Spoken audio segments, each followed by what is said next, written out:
Hi everybody, welcome back to Moving Forward with Jennifer J. And this is the 10th series, so I cannot believe we're already at number 10.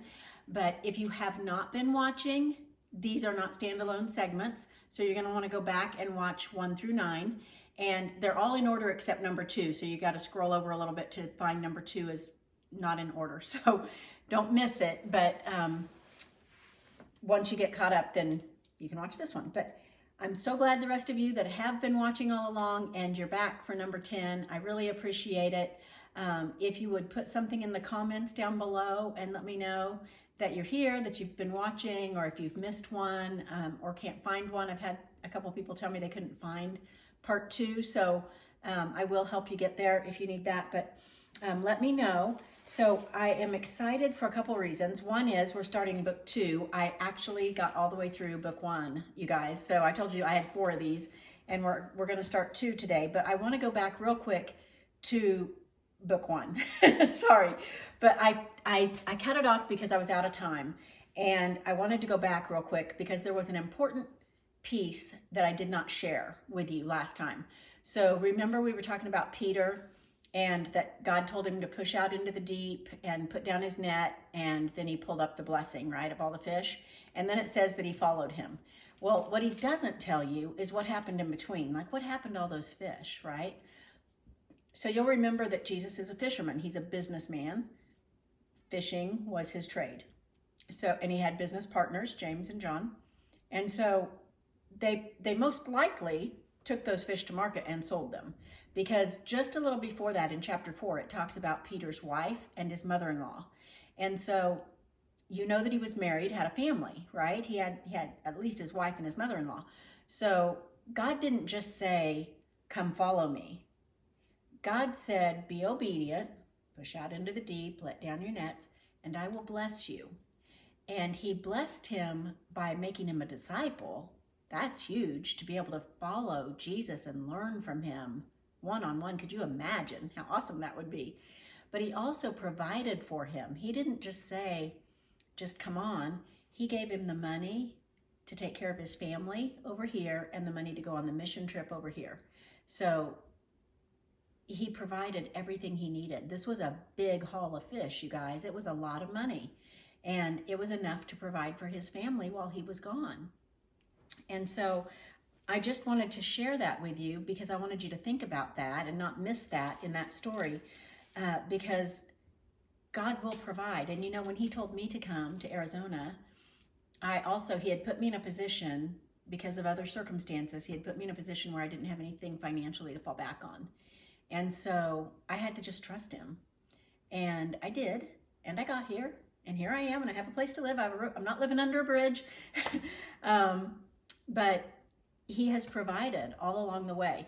And so you just have to do what he says. Be obedient, and the blessing will come, and he will provide what you need to do what he says. So I didn't want to cut that part off for you guys before I started this new book 2. So I did want to talk about this one. Now that was all on February 1st. I was learning all that from T.D. Jakes. But on February 2nd, I went to Wednesday night Bible study at my church, Pilgrim Rest, and Dr. Terry Mackey was teaching on the Exodus. I just love calling it my church, you guys. It just tickles me to death. But he was saying that they would tell God's story orally. And that makes sense because they didn't have printers and publishers and all that back then, right? So in the Old Testament times, they passed the stories down orally. So they would tell the stories. And that is what God has told me to do, is to tell my story. And I think that there's power in that, in hearing what someone else has gone through and relaying it and just sharing it orally. I think that there's a lot of power in that. So, but he also said something I wrote down, that he said, what God puts in place, no man can reverse. And that took me back to another sermon that I had talked about earlier in these series, that what God puts in place, no man can revoke. Nobody can revoke it. And so it was just like telling it to me again and reminding me that if God's put it in place, nobody can reverse it. So then I listened to T.D. Jakes, and it was called Faith Crosses the Line. So if you want to look for that one, again, I will try to link it in here, but I'm not sure if I'm going to be able to. So when faith crosses the line, and he said, it's not what we say, it's what we do. And he said, actions speak louder than words. And that is so true, you guys, because I mean, we all know that and we say that all the time, but it's really true, right? And my actions of actually being obedient and moving across the country has spoken to so many of you because you've texted me and told me so, or called me, or direct messaged me, or whatever you've done. You've contacted me and let me know how it's affected you because of what I've done. And I don't even feel like I've done anything, you know. I packed up my stuff and moved across the country. I feel like a vagabond, but it's spoken to you somehow. So it's changing your life because of my actions. And so your actions also speak, and you're speaking to someone else because people are watching you. So be careful what you're doing. But then he said, faith is not quiet, it's radical. And trust me, moving across the country is pretty radical. But believe God to do all things, and powerful things will begin to happen. And he was talking about Tyre and Sidon, and these are a couple of towns, because he was saying that Jesus went into all places, even controversial places. And the reason that Tyre and Sidon were controversial, and I think these are down, like in today's world, I think it's down around Lebanon, if I'm not mistaken. And if I'm wrong, somebody please comment and correct me. But that's where I think it's at. But these were Gentile towns. So Gentiles are non-Jews. And so, you know, the Jews knew the Messiah was coming. The Old Testament talked about that the Messiah would come. And they thought he was going to be a political leader, a political king. And they didn't understand that he was going to be king of the world, you know, king of the universe, king of kings. And so, since they didn't understand that, they thought he was for the Jews. He was going to be a political king for the Jews. But he was, you know, for everybody. And so when he went and spoke to the Gentiles, and the Gentiles could even be saved, you know, they didn't like that. That was controversial. That was radical. And so he was just saying that you got to go where he tells you to go, even if it's radical or controversial. And even if you don't get results, you still got to do it. So that was another thing. And I think we talked about that in one of those earlier segments as well. So even if you don't get results, you still got to go.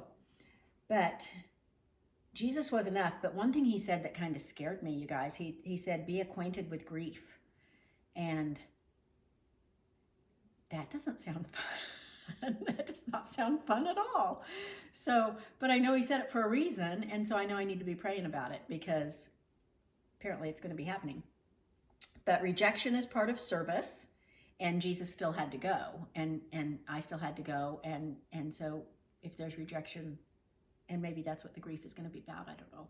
But he says, then he talks about Matthew 15, 21 through 29. So let me just go there real fast. And it says, then Jesus went out from there and departed to the region of Tyre and Sidon. And behold, a woman of Canaan came from that region and cried out to him, saying, have mercy on me, O Lord, son of David. My daughter is severely demon-possessed. But he answered her not a word. And his disciples came and urged him, saying, send her away, for she cries out after us. But he answered and said, I was not sent except to the lost sheep of the house of Israel. Then she came and worshipped him, saying, Lord, help me. But he answered and said, it is not good to take the children's bread and throw it to the little dogs. And she said, yes, Lord. Yet even the little dogs eat the crumbs which fall from their master's table. Then Jesus answered and said to her, O woman, great is your faith. Let it be to you as you desire. And her daughter was healed from that very hour. Jesus departed from there, skirted the Sea of Galilee, and went up on the mountain and sat down there. And so I'm going to stop there. But what he said in that was she traveled the geographical distance. So she went to him and traveled to find him. And so the geographical distance was crossing the line, and that's obviously something I've done as well. And then she crossed the theological distance, because she wasn't an Israelite, but she wanted the healing. And so she just crossed over and just asked anyway. And I'm not really sure how that connects to me, except because I don't think my theology has changed, or that I've crossed a line theologically, if that makes sense. But I'm learning so much more and digging in and learning so much more theology that I guess that kind of crosses a line, in that I'm learning more. You've heard that, the babies drink milk and then they get on, soft food and then solid food and then they can eat meat. And that's kind of where I am. I kind of feel like I'm chewing on gristle. That's honestly, like, I can't swallow yet. Like, I'm just chewing and chewing and chewing on the word. So, and then the cultural distance that she had to cross. And I feel like I've done that as well. So, because, the culture in Arizona is way different than the culture in Kansas. For one thing, like, there's so many more Mexican restaurants. My niece and I were talking about this the other day. Like, there's Mexican restaurants everywhere here. And they're really good. They're really, really good. But we don't have that in Kansas. Like, we have Mexican restaurants, but not near as many as we have here. And also in my church, because I'm going to a primarily black church now, where I was going to a primarily white church before. And so there's a cultural difference, or distance. But he said, you have to cross the line. And that is what God has had me do, is cross those barriers and those lines. And this is really, really good here. He said, you have to move and you may have to travel. Yeah. You may have to look irresponsible. And that reminds me of my sister, when she kept asking me, like, all of my sisters, you're all probably watching, hello. But they all kept asking me, like, what are you going to do with your house? And I just kept saying, I don't know. God has given me a peace about it. Like, I don't know if I'm going to sell it. I don't know if I'm going to rent it. I don't know what I'm going to do with my house in Kansas. I can't afford to keep my house in Kansas and pay rent in Arizona. But God just gave me a peace about it. I don't know what I'm going to do. So it looked kind of irresponsible, I'm sure, to them. But he said you have to cross the line. He said faith is a verb. You got to move. It's an action word. It requires that you do something. And so I wrote down, if I have to go out of my way, if I have to get made fun of, I'm going to go where he sends me.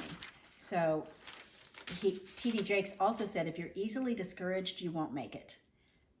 You have to have tough skin, and you have to be able to stay in the fight. So she called him Lord because she knew he was God in here. I said Canaanite, but was it a Canaanite? Let me go back. Yeah, the Canaanite woman. Yes, it was. For a minute, I confused myself. But anyway, she knew that he was God.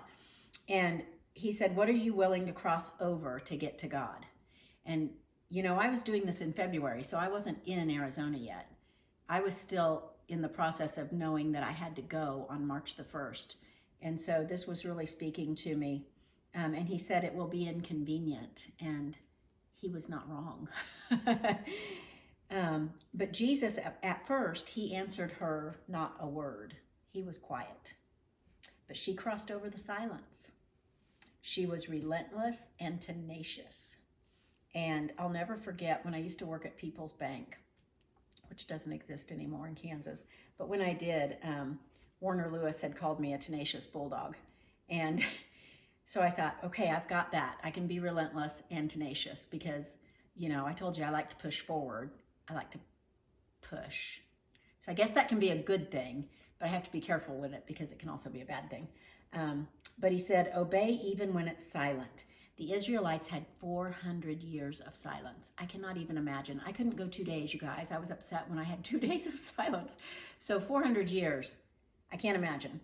But there will be times that you have to go forward when God says nothing at all. And I'm going to wrap this up for you guys because I am out of time. But he said, sometimes God doesn't say anything until it's time to make a turn. And keep on doing what you're doing. And I've got to say, this brings me back all the way to, I think, the first or second part when I was talking about what Pastor Lucas Motley from New Life had said when he did the series, or the sermon that said, stay where you are until God says to move. Funny little coinky-dink that then later, like a year later, they did the Move series and God said to move. But he said, keep doing what you're doing until God says to move. And that's what T.D. Jakes was saying. was sometimes God is silent until it's time to make a turn. So just keep on doing what you're doing until he tells you to do something else. Okay, I'm going to wrap it up there because we are out of time. But I want you guys to think about it this week. Keep doing what you're doing until you hear God tell you to do something else. And maybe make a list like I did of all the things I was doing. I was in school, I was in church, I was, all the things, I was in a job, all the things, and not to change anything until he told me to. But you might try that, see if that helps you to get some clarity to your prayers. And until then, I hope that you will subscribe if you haven't, and share this page or this link with someone else, and maybe on your Facebook page, post it so we can get the word out. And I just really appreciate you guys hanging in with me. Like I said, this is the 10th one, and I'm so excited. It just seems like a big number that I've reached to get to number 10. And I just appreciate each of you watching. And so I hope that you are getting something out of it, and I look forward to your comments. Bye-bye.